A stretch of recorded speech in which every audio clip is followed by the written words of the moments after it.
Começa agora o Cultura Design.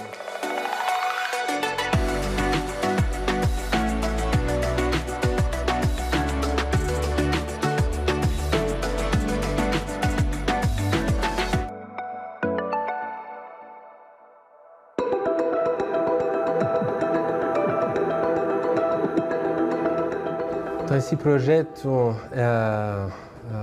que é o PopXYZ, nome de código Arapiraca no escritório, porque ele demorou quase 7 anos para sair de terra. Mas é um projeto meio icônico também para a gente, porque ele reagrupa todas essas ideias que a gente tenta expor e explorar. É um prédio um pouquinho menor, que tem 8.000 metros quadrados, mas ele tem essa peculiaridade, talvez, de se inserir na Vila Madalena. E a Vila Madalena, na época, antes de ter essa urbanização um pouquinho mais densa e vertical, era um tecido urbano muito leve. Era casinhas, era um bairro antigamente de casinhas portuguesas. E a gente viu que quando teve esse início de urbanização, tinha uma rejeição do bairro, da população, porque justamente a gente mexia um pouquinho sobre essas características que todo mundo conhece da Vila Madalena, de casinhas pequenas, de bares, de ser boêmia, de ser esse bairro muito simpático. Então, por que a arquitetura está chegando lá para verticalizar um bairro que era muito legal? É complexo, mas a verticalização é absolutamente obrigatória hoje em dia nas megalópolis, senão a gente vai ter uma mancha urbana expandida de mais de 50 quilômetros que proporciona inigualdades sociais imensas. Então, infelizmente, a Vila Madalena vai ter que aceitar uma verticalização para o bem de todos. Agora, a ideia de saber como que a gente faz isso, como que a gente vai compor e não destruir uma alma muito forte de um bairro residencial com baixa densidade, com casinhas baixas, mas que tem que receber um pouquinho de urbanismo e de arquitetura e de densidade. Então, a ideia é justamente ter essa humildade de se inserir dentro de um tecido bem peculiar que tem essa história forte, essa identidade cultural muito forte também. Todo o trabalho inicial foi de tentar reduzir a percepção da massa construída. Por isso que a gente fez uma difração de um bloco só em 9 mini-torres, que dá a impressão de ter essas mini-torres, mas na verdade é um prédio só.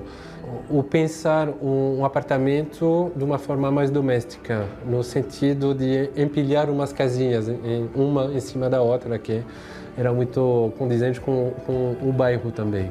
Por isso a gente optou de repetir o que a gente tinha feito no Fidalga, de ter uma torre central, que é uma torre de circulação. Você tem os elevadores, as escadas e tudo as entranhas técnicas que vão distribuir os apartamentos. Uma vez que você fez isso, você tem que ter passarelas para acompanhar as pessoas até a entrada da casa, entre aspas.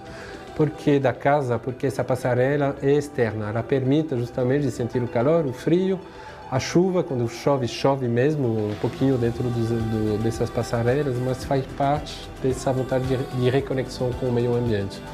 Então, uma vez que você saiu do elevador, você vai ficar no ambiente externo de novo até ter as chaves na mão e abrir a entrada da sua mini casa.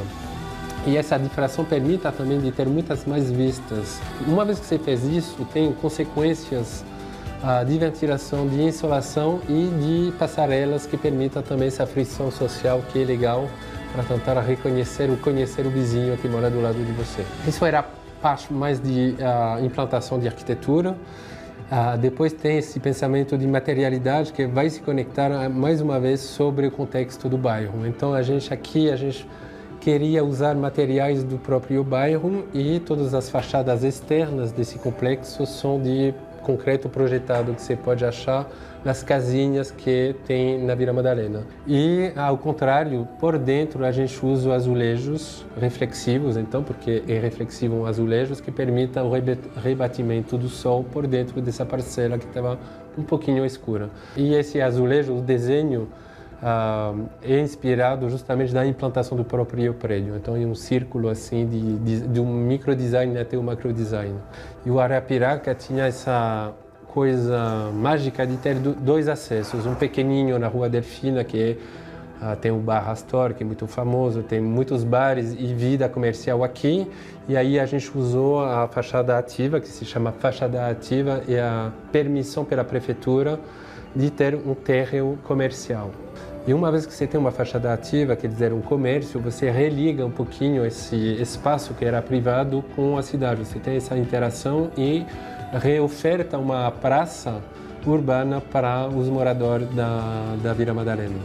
E embaixo, como era um pouquinho mais tranquilo, que não tinha comércio, a gente fez uma coisa que a gente tenta sempre pensar e recuar a fronteira do privado. Não fazer uma doação do terreno, mas sim manter as barreiras de entrada no fundo da parcela. Aí você consegue oferecer para a cidade um jardim imenso que a gente fez com um paisagista maravilhoso que é Rodrigo Oliveira, que conseguiu reproduzir quase a Mata Atlântica nessa parcela. Então o prédio vem se posar com essas pernas imensas de 11 metros em cima de uma vegetação tropical e dá esse tampão um pouquinho dessa arquitetura um pouquinho mais alta com essa rua pequena. Então a gente conseguiu ter esse pensamento de macro, de urbanismo virtuoso. A gente tenta ter essa ligação forte com a cidade e mais você vai entrar, você tem uma arquitetura mais ética para tentar justamente oferecer para os moradores. Cada um tem um terraço, tem acesso à luz, a espaço externo e a gente aqui nesse caso fez menos áreas sociais porque você já está numa área social que se chama Vila Madalena, então não precisa fazer um grande esforço. É melhor ir na rua que tentar ficar fechado entre si dentro de um prédio. É um prédio que tem uma identidade muito forte, que realmente é a resultante de todos esses pensamentos que a gente tem. Acho que ele é um bom ícone da nossa arquitetura. O Co-Out é um projeto bem diferente também. O legal de falar dele é que ele está no Nordeste, então ele expressa um pouquinho essa vontade que teve de começar a sair de São Paulo 6 anos atrás e investir um pouquinho no Brasil, esse país maravilhoso e gigantesco. E quando você vai no Nordeste, o Co-Out está em Recife, tem essas regras culturais que todo mundo vai começar a te falar. Aqui o poente é o inimigo, então você já tem um dado que seja do sol, que é agressivo, aonde a arquitetura não pode se expressar porque é tão forte que você não pode realmente abrir um terraço. Que pode ser a churrasqueira, por exemplo, também no sul. Se não tem churrasqueira no terraço, não vale. Então, são essas coisas engraçadas e bem locais da cultura da região que também pode influenciar sobre a nossa arquitetura. E no Recife, que foi bom nesse projeto é mais a inserção urbana, nesse caso é uma proposta um pouquinho diferente de ter mini estúdio de 18 até 30 metros quadrados, então são propostas de moradia muito pequena, então que vão precisar justamente, a gente estava falando de áreas sociais, mas uma extensão quase da moradia dentro do prédio. E a gente foi ao extremo aqui, acho que é quase uma hipermixidade de propostas, porque ela vai conseguir misturar uma oferta privada, que seria esses mini estúdios, e uma oferta pública, que são lojas. Aqui a gente puxou essa famosa fachada ativa, ela vai até o último andar, então ela é verticalizada e ela compõe toda a parte direta do prédio. Para sinalizar isso, a gente usa escadas, não que precisava de escadas externas.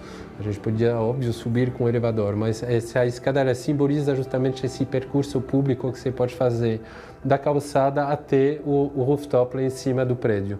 Então, são ofertas de barbearia, de costureira, de bares, de lavandaria, não sei o que vai ser exatamente aqui, mas é uma oferta comercial.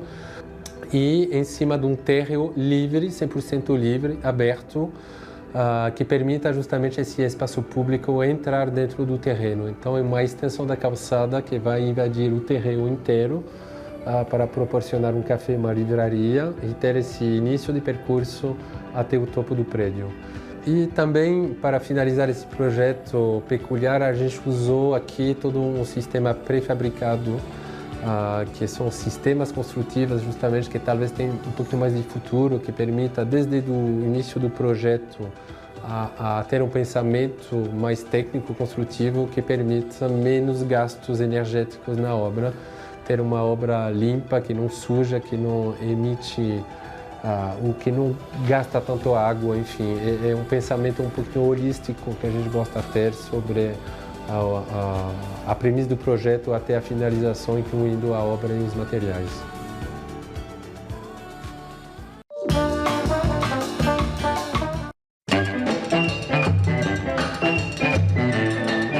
Olá! A gente está aqui hoje na fábrica da Uniflex. Lembra da cortina rolô, cortina automatizada e aquele tecido que não pega fogo? Legal, né?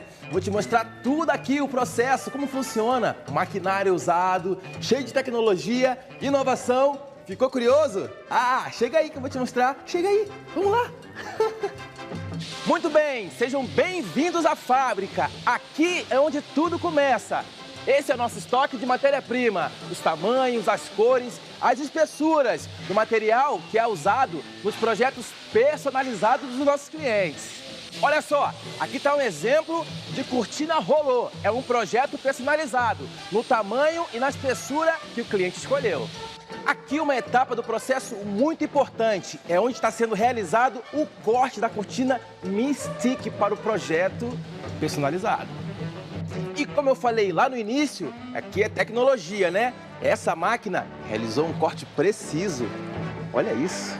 Aqui nesse departamento é onde está aquele arco-íris de cores, são as lâminas de alumínio. Certamente, meu caro galã, se você estivesse aqui, ia querer fazer uma cortininha rosa para Kimi. Gostou da ideia? É aqui o lugar. Chegamos aqui num processo muito, mas muito legal. Curiosidade, a persiana pode ser de madeira. Estou aqui com uma lâmina que o meu amigo David vai montar agora uma persiana aqui, que é um processo manual, de paciência. É uma a uma, né, David? Vai usar aqui as escadinhas e vai começar agora o processo. Mostra aí. Caraca, que rápido, hein, David? Eu disse que era de paciência, mas você... Caraca! Ó a prática. Colocando a mão na massa, hein? Essa é a minha missão, David. Na hora que eu vou numa fábrica, eu mostro aqui, ó. Eu aprendo rápido o processo. E aí, certinho?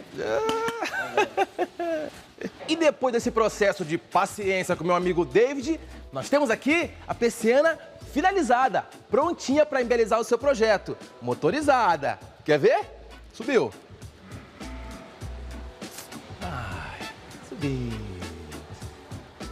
Curiosidade, você sabe como são feitas as cortinas romanas? Aquela famosa com os gominhos? Nosso amigo André vai mostrar agora o processo de produção.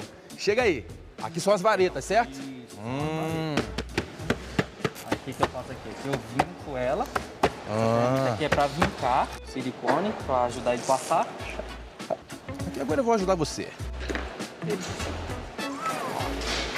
E aqui eu trago o tecido com esse macarrãozinho de silicone.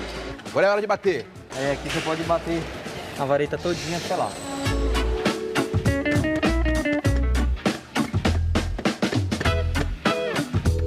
Esse sou eu também. Quer vincar também? Eu quero também, porque eu já aprendi. Eu chego na fábrica e aprendo rápido. Tá.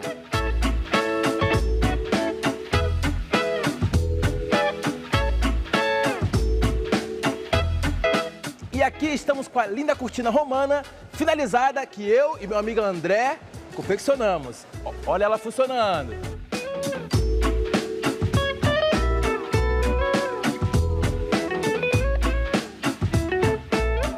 Bom trabalho, André. Com a minha ajuda. Chegamos na pré-montagem da famosa cortina rolô, que eu e meu amigo Mini Galã mostramos no primeiro episódio, lembra? E agora o Wellington vai mostrar pra gente o processo de produção. Vamos lá?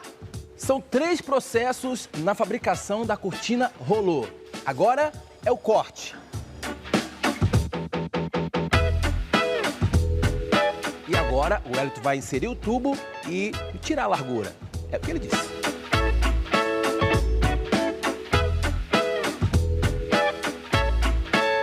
Agora ele vai colar o tubo.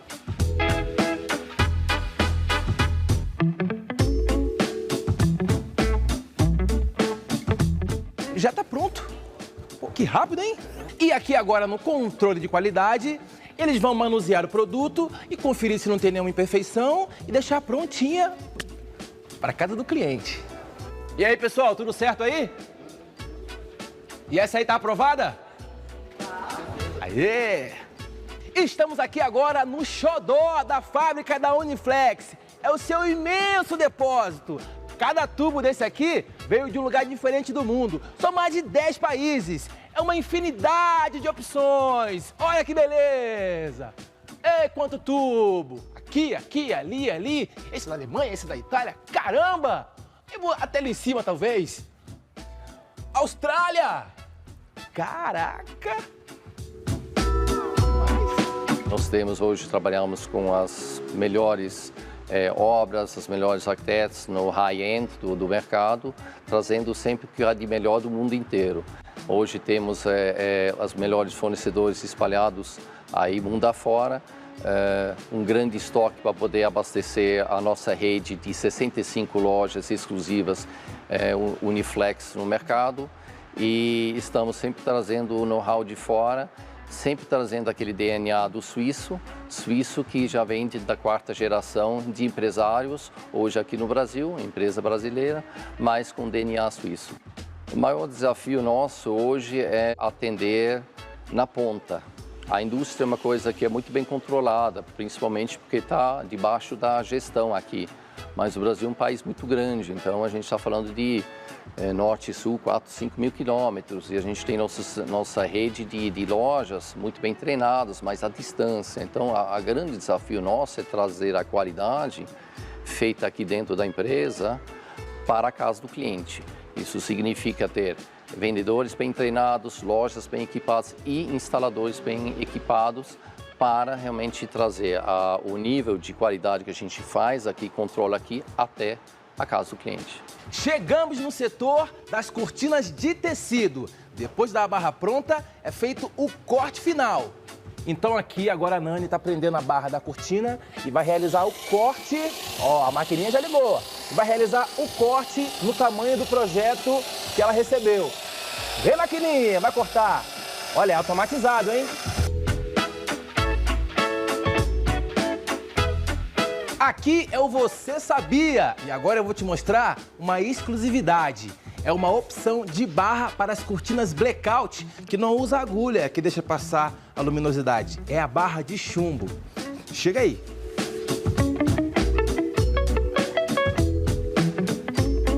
E temos aqui a cortina de tecido finalizada, barra pronta, passadinha, e tá prontinha para embelezar e trazer aquele conforto do seu ambiente. Ah, e tem mais um detalhe, ó. Ela vai chegar assim, ó, embaladinha.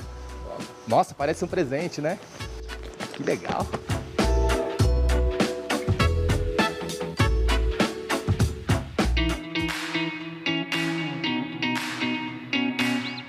Eu criei a ArchiExpress com um grande objetivo de melhorar a qualidade de vida das pessoas. No passado era muito difícil o acesso a um arquiteto, o acesso a um profissional. Então aconteceu que muitas pessoas me procuravam dizendo que elas queriam fazer coisas mais simples, né? Ficava muito aquela ideia do arquiteto, dor de cabeça, preguiça, medo de obras e medo de reformas. Então eu tive a ideia de criar todo esse conceito da ArchiExpress, onde a gente tiraria a parte ruim, né? Tiraria a parte demorada e criaria um processo um pouquinho mais simples. E esse processo ele acabou sendo voltado muito para a parte de decoração. A gente acaba não fazendo obras e reformas. A gente cria um processo para o cliente que tem um início, meio e fim, né? E dentro desse processo a gente dá dicas e a gente faz criações que a gente consiga transformar dentro de um prazo de uma semana ou até mesmo em um dia. Então, por exemplo, nesse ambiente que a gente está, a gente tinha um ambiente pálido, um ambiente sem vida. Então a gente pensou, né, de que forma a gente poderia trazer isso para dentro desse loft, para dentro desse apartamento. Então, uma das coisas que inclusive está super em alta é o cimento queimado. O cimento queimado hoje tem acabamentos e texturas que são muito simples de aplicar, né? Então as pessoas às vezes elas têm ideia que demora muito, que dá muita dor de cabeça, que dá muita obra e na verdade acaba sendo uma tinta, né? Uma textura que a gente vai colocar de um aspecto espatulado e depois a gente vai aplicar uma cera. Então a gente consegue trocar aquela ideia de precisar botar na parede um mármore ou pedras ou coisas até mesmo mais caras e a gente consegue levar custo-benefício para a casa do nosso cliente, né? E pensando também em soluções para o espaço, a gente pensa sempre em tudo que a gente consegue aplicar e se o cliente depois tiver que se mudar ou tiver que levar, ele consegue levar com ele. Então a gente sempre dá prioridade para móveis mais soltos. Então se vocês olharem aqui a nossa cabeceira, né, ela foi feita inclusive para tu conseguir apoiar a maior quantidade de quadros ou alguns itens de decoração, porque a gente tem um afastamento, a gente pode colocar uma iluminação, né? Então a gente tira um pouco daquelas ideias de ter que prender quadro na parede, então a gente consegue fazer com que o ambiente ele seja adaptável, né? Então uma semana, um mês tu quer colocar o quadro na parede, daqui a pouco tu pode tirar e colocar atrás da cabeceira, então faz com que a casa tenha todo esse movimento. Um outro ponto que ficou muito claro para nós nesse período de pandemia foi a necessidade de criar espaços de trabalho dentro da nossa casa. Pensando então em criar espaços confortáveis, então a gente viu que desde o ano passado, né, desde 2020, a gente está criando ambientes não só para viver, né, mas para trabalhar. Eu acho que o grande desafio, nosso desafio como profissional é a gente conseguir criar um ambiente onde a gente consiga viver, trabalhar, de uma forma que a gente também consiga fazer pequenas mudanças para a gente acabar não enjoando dentro dele. Hoje a gente faz muito essa ligação que a arquitetura não é luxo, que a arquitetura ela é necessidade. E quando a gente fala de necessidade na vida das pessoas, a gente está pensando em bem-estar, né? O propósito da ArcExpress é melhorar a qualidade de vida das pessoas através do ambiente onde elas vivem. Então, quando a gente pensa a base do ambiente, as cores neutras, né, as cores mais claras, elas acabam sendo mais receptivas. Se a gente falar um pouquinho de cor, a gente pode ter ali um ponto de cor numa sala, a gente pode ter um ponto de cor na cozinha, mas nesse momento a gente tem que tomar um cuidado para que essa cor ela não seja tão forte que ela acaba nos enjoando, né? O vermelho, por exemplo, não é uma cor que a gente aplica dentro de casa. O amarelo, ele é uma cor que ele desperta criatividade, ele é uma cor que ele desperta ideias, né? Dizem, inclusive, que desperta fome. Então, às vezes, ele está muito presente na cozinha. Quando a gente está falando de cor, a gente tem que entender que a gente pode puxar a cor para um tom mais frio e um tom mais quente, e toda essa nuance acaba representando o aspecto de qualidade que a gente quer levar para o ambiente.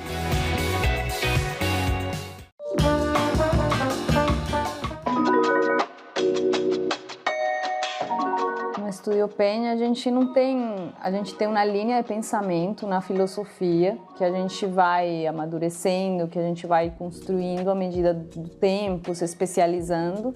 Mas ao mesmo tempo não tem um conceito. Se eu pudesse falar do conceito geral, eu acho que é a paixão pelo trabalho, a paixão, a dedicação. Para você se dedicar e se debruçar sobre uma coisa, você precisa estar muito apaixonado por ela. Então, acho que o que mais nos move é isso, essa energia, essa paixão de acordar felizes, fazer o que estamos fazendo, colocar as mãos na massa, fazer acontecer. Então, acho que cada projeto, ele leva um conceito, a gente tem que levar várias considerações quando a gente vai se debruçar sobre cada projeto, sobre cada cliente, sobre cada programa de necessidades. Mas se eu tivesse que falar qual é o conceito geral, o que nos movimenta no dia a dia, eu acho que é isso, é o amor pelo trabalho, a paixão pelo que estamos fazendo. O que nos movimenta é esse reconhecimento do trabalho coletivo, esse reconhecimento da união das forças, que juntos somos mais fortes. Então não é só Verônica, é Verônica, é Bianca, é Guto, é Simone. É um grupo de pessoas e o que elas juntas conseguem fazer de melhor. Então é esse coletivo, essa força, esse valorizar. E a gente também não faz nada sozinho, a gente depende do pedreiro, do fornecedor, da loja, da entrega a tempo. Então, além de ter essa paixão pelo que estamos fazendo, essa dedicação pelo projeto, a gente precisa impregnar A gente precisa que as pessoas se contagiem com esse desejo de fazer acontecer e de fazer acontecer muito bem feito. Que essa pessoa se apaixone pelo projeto tanto quanto a gente, para que aquilo vire uma energia incrível. Eu te passo o que eu preciso e me ensino a você o que você tem para me ensinar de técnica, como que eu posso melhorar o meu desenho. Eu acho que arquitetura é para as pessoas. Arquitetura, eu acho que é arte, mas não é uma obra de arte que você faz, não, ela tem uma interação com as pessoas, então é para as pessoas, então ela precisa considerar a escala humana, os objetivos, os desejos, como aquele espaço vai incitar alguns comportamentos, algumas reflexões, como esse espaço vai instigar. Acredito que quando a gente fala que a gente está instigando, quando a gente está criando essas experiências, a arquitetura precisa pensar em a materialidade, na verdade, como você se relaciona com esses materiais, então como você se relaciona com o que eles te trazem, qual é a memória que eu quero criar com esse espaço. Eu quero criar uma memória, é uma ruptura?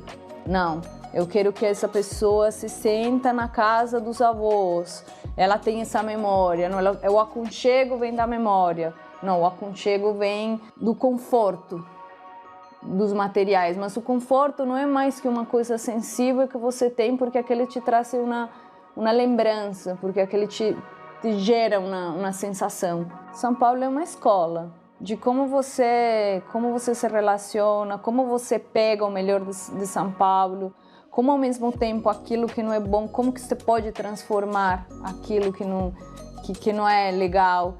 Mas São Paulo parece, por mais que ele seja denso, por mais que ele seja cheio, ao mesmo tempo parece que ele ainda tem ele te dá o espaço para você criar, ele te dá o espaço para você intervir. E eu acho que é uma cidade muito densa, eu acho que o futuro da gente não está em inventar coisas novas, acho que está tudo inventado.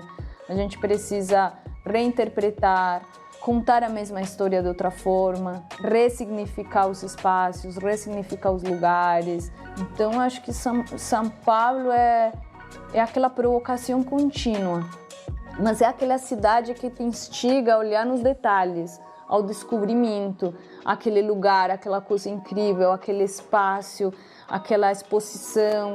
Então, acho que o melhor de São Paulo é isso, como você, no seu trabalho, você precisa olhar para o detalhe, você precisa cuidar do mais mínimo. Em contraposição com São Paulo, acho que na arquitetura a pessoa precisa se encantar pelo todo, mas os detalhes ela tem que ir descobrindo aos poucos. São Paulo, talvez você não se encanta pelo todo, mas você se encanta à medida que você vai descobrindo cada esquina, cada rincão, que você vai descobrindo que tem espaço. É uma cidade tão grande que dá espaço para você ser o que você quer ser, e você ser com muita vontade.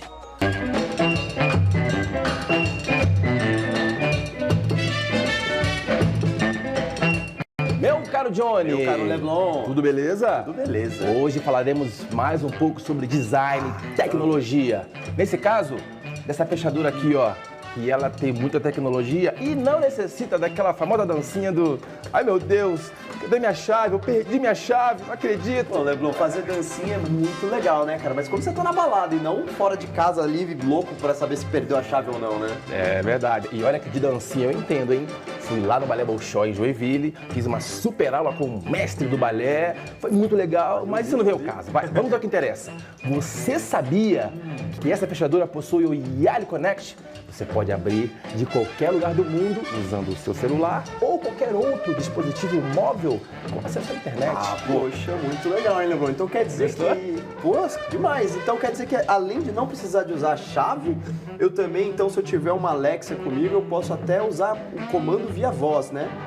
Exatamente, meu caro. Olha só que legal, Johnny. Motorizada. Testa. Ela fala Até 4 idiomas. Uau!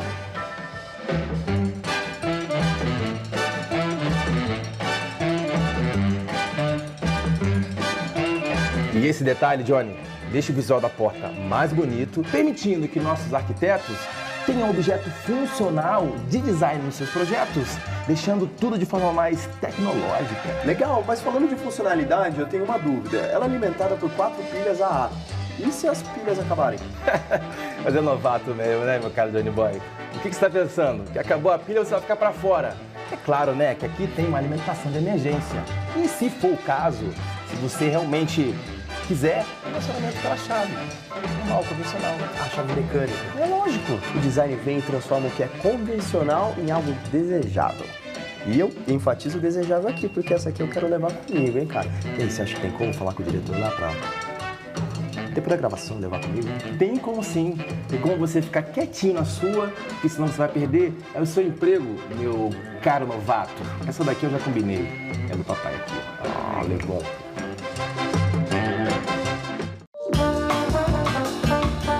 É pra lá que eu vou, Paraty. Uau, Paraty! Ô, gente, como assim Paraty? Não me convidaram. Fica tranquilo, assiste que tá muito legal. Olha lá. Relaxa, Gil, tá muito bom.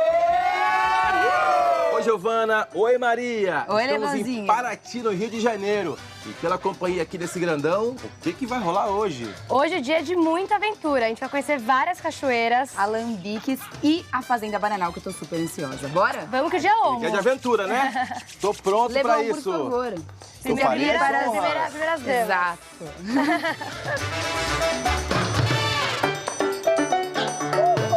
Vem com a gente. Ah, vai ficar de fora?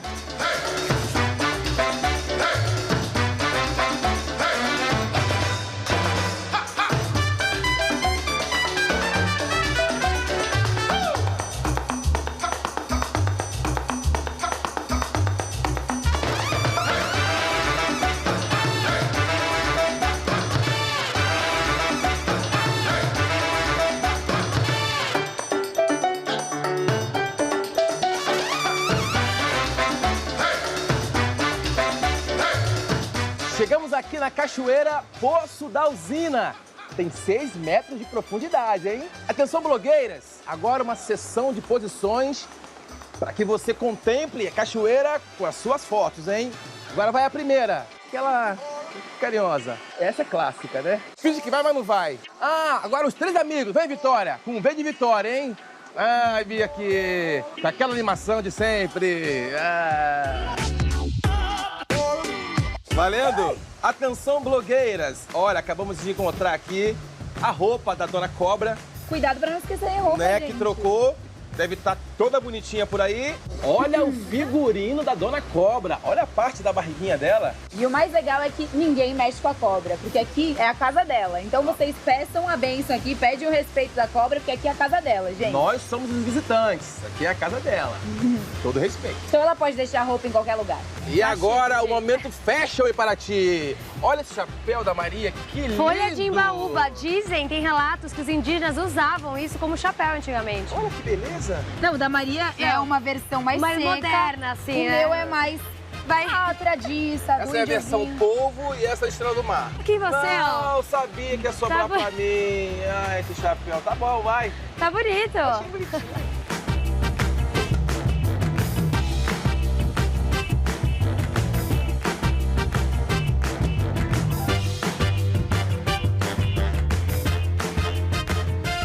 Estamos aqui na igreja de Santa Rita, no centro histórico de Paraty, igreja que já foi matriz da cidade quando a Nossa Senhora dos Remédios estava em reconstrução no século XIX. E o mais interessante aqui da igreja de Santa Rita é que ela também é um museu de arte sacra. E não é um museu normal não, tá bom, gente? É um museu de arte sacra onde nas procissões essas artes, elas andam pela cidade, elas caminham pela cidade. Então ele é um museu vivo e todo mundo tem contato com essas obras. Imagina, Leblon, que demais? Sim, e esse museu, ele tá repleto de obras diversificadas do século XVIII que eram usados em rituais litúrgicos, como missas, batizados, casamentos e festas realizadas no interior e no exterior das edificações.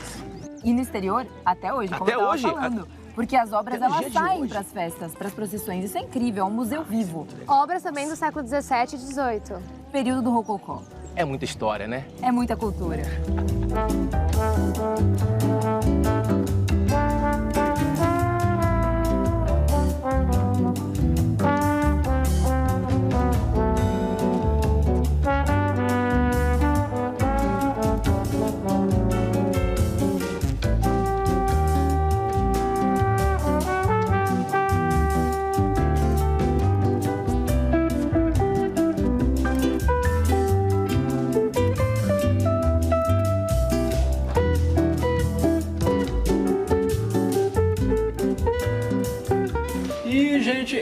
tô vendo que vocês estão aí em Paraty. Como é que vocês vão assistir o programa? Tem sinal aí? Santa Catarina, Minas Gerais, Paraty, Rio de Janeiro, Jalapão, aonde quer que você esteja, você pode nos acompanhar. A Sky está onde você está. Você pode assistir de onde e quando você quiser, seja pela televisão, pelo computador ou pelo seu telefone. E continuamos a nossa viagem por Paraty, em mais um lugar cheio de histórias que as meninas vão contar pra gente. Pois é, Leblon, a gente chegou aqui no Alambique Pedra Branca. Sabe por que Pedra Branca? Fala aí!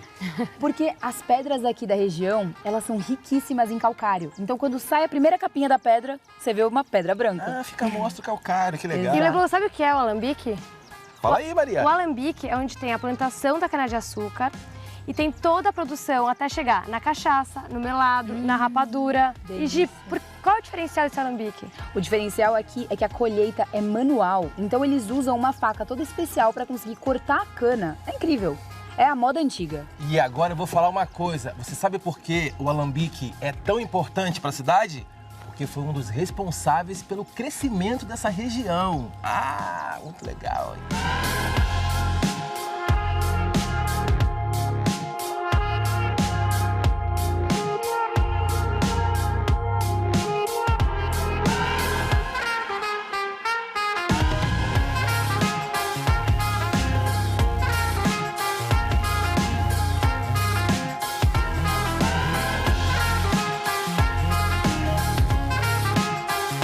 Gi, Maria, você sabia que essa árvore linda aqui, ó, atrás da gente, foi a motivação para o nome do nosso país? Claro, Leblon, é o famoso pau-brasil. Ah, o pau-brasil! E o mais interessante, gente, é que antigamente ele era extraído, né? Todos nós sabemos que houve muita extração de pau-brasil, mas hoje com a sustentabilidade, tem várias tribos indígenas que fazem colares e pulseiras com a sementinha do pau-brasil. E assim a gente deixa o nosso pau-brasil colorindo o Brasilzão afora, certo? Ah, que beleza!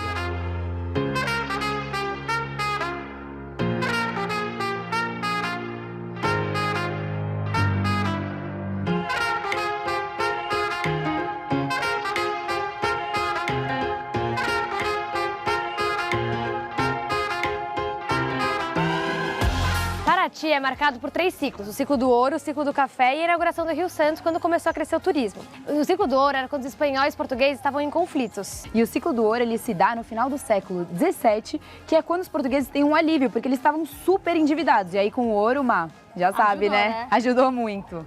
E aí vem o ciclo do café.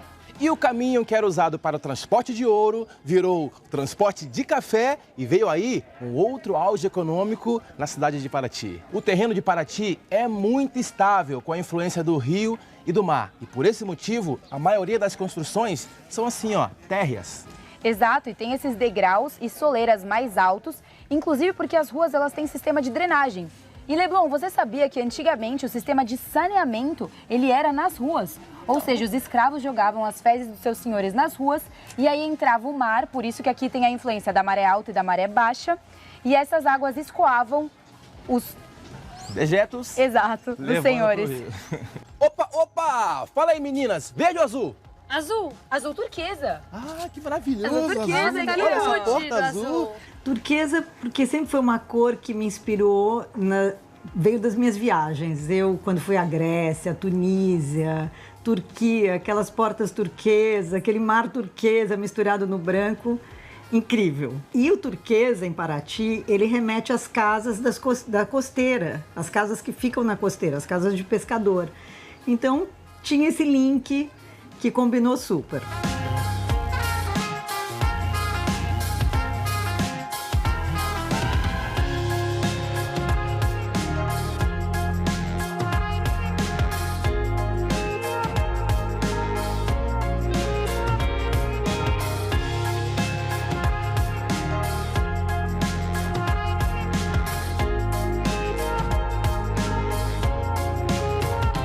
Estamos aqui na Ilha do Mamanguá. Leblon, sabe Lindo. que filme foi produzido aqui? É o Lagoa Azul? Não. Qual? Crepúsculo. Ah, dos vampirinhos? Esse mesmo. Que legal, aqui nessa praia? Aqui nessa praia, ali naquela casa.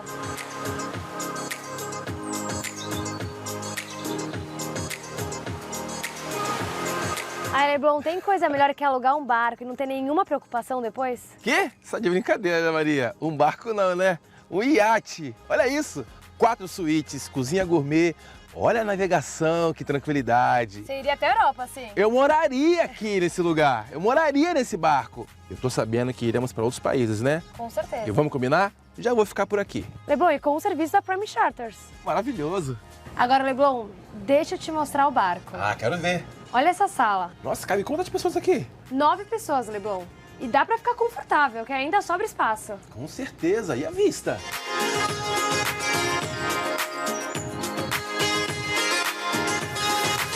Mesa de jantar interna do barco e tem lá fora também, se você quiser, ao ar livre. Nossa, que legal, Maria. A experiência é incrível, né? Você tá no conforto de um hotel em alto mar.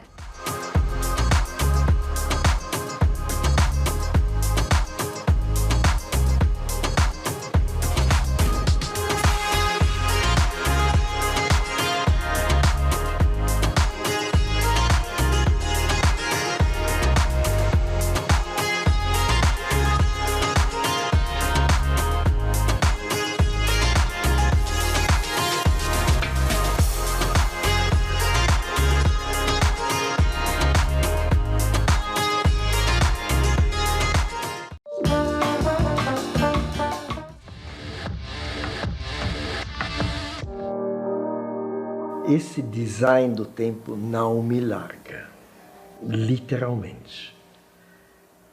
Ele me leva para áreas que jamais imaginei. De ter, de uma hora para outra, o desafio de colocar, de uma outra maneira, a dimensão do tempo dentro de tapetes, com certeza jamais imaginei. Indo para outdoor mídia, indo para virar monumentos, fazer parte de arquitetura, tudo. Mas tendo a volta da minha história do designer.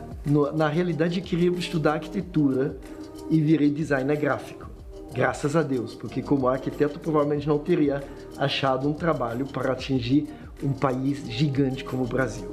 Mas quando eu, com pequena frustração de não ser arquiteto, eu comecei a ser levado para fazer o design ser 3D, volume. Porque design era sempre plano, as marcas eram bidimensionais, não tinha a riqueza que eu queria. E na hora que eu estava iniciando a escola, eu olhei para um artista que se chama Vitor Vasarely.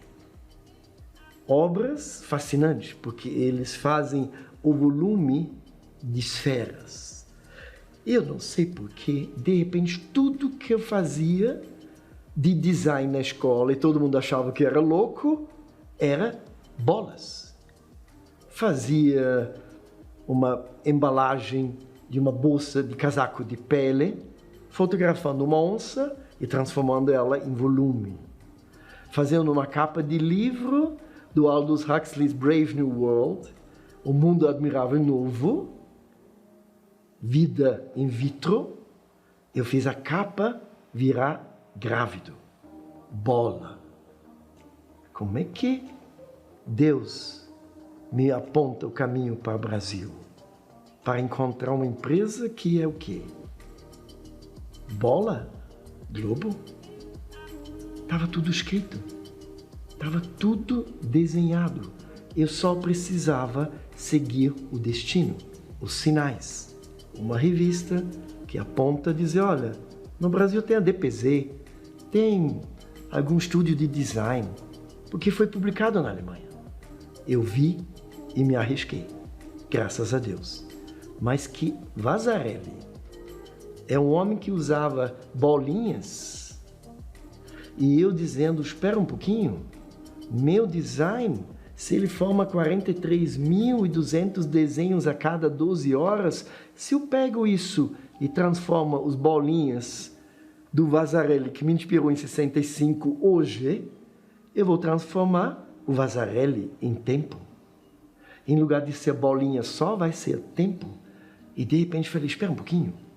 Se eu vou mostrar que o tempo está em todo lugar, e pego uma câmera e aproxima numa asa de uma borboleta azul, que eu vi sempre voando ao meu redor, na vista chinesa, e percebo que lá no ponto, naquele mínimo ponto que está na sua pele, está no móvel, está no prédio, tem pixel, porque está marcado o tempo. Eu falei, e se eu pego o quadro da Mona Lisa, que foi pintado 500 anos atrás, e eu mostro lá de perto que ele é feito de pixels, como a borboleta é feita de pixels. E quando a câmera afasta, são várias borboletas, e todos são feitos de pixels. Aí quando afasta, vira a floresta da Tijuca do Rio. E quando afasta, vira o Cristo, todo o Rio. E quando afasta, vira o mundo, porque o mundo é um pixel. E este pixel me levou a fazer coleções de tapetes. Porque qualquer coisa que Deus fez, ou Leonardo da Vinci ou Michelangelo fazendo o toque de Deus, que está pintando na Capela Sistina, ela tem tempo contado. Daqui a 10 mil anos não vai existir. Daqui a 10 mil anos não vai ter nem a pirâmide do Egito, ela vai ser areia. Porque tudo passa. E isso virou uma linguagem onde milhares de pontos, que só vê de perto, de longe não. De longe eu respeito muito Salvador Dalí, que faz os relógios derretendo. Ele já representava que vai acontecer. Ele provavelmente sabia de Cronos e de Kairos. E isso tudo virou um presente que eu posso pegar as cachoeiras mais espetaculares do mundo, que está em Foz do Iguaçu. De longe é a cachoeira, de perto é o tempo. E tudo, até de animais, de esportes, de paixões, vira um papel de parede, vira tapetes, coleções infinitas. E você tira uma foto sua e aproxima e vou descobrir que na sua pele tem pixels. E de longe eu vejo você, mas de perto eu vejo que você tem o seu tempo contado. E todos têm o tempo contado. Porque o tempo acelerou de uma maneira que não tem mais como administrar. Porque nosso tempo, como Oscar Niemeyer, com 100 anos de idade, quando viu esse relógio, encontrei com ele um dos momentos mais incríveis da minha vida, e ele olhou, entrou no meu tempo e me pegou pelo braço. Ele falou, Hans, volta, eu nunca encontrei um entusiasta igual na minha vida. Com 100 anos. Porque Oscar Niemeyer viveu até 105 anos criando, desenhando. E ele dizia, a vida é um sopro. Isso que a humanidade não pode esquecer. E isso sim tem o potencial para aqueles que querem de ser, em inglês, reminder.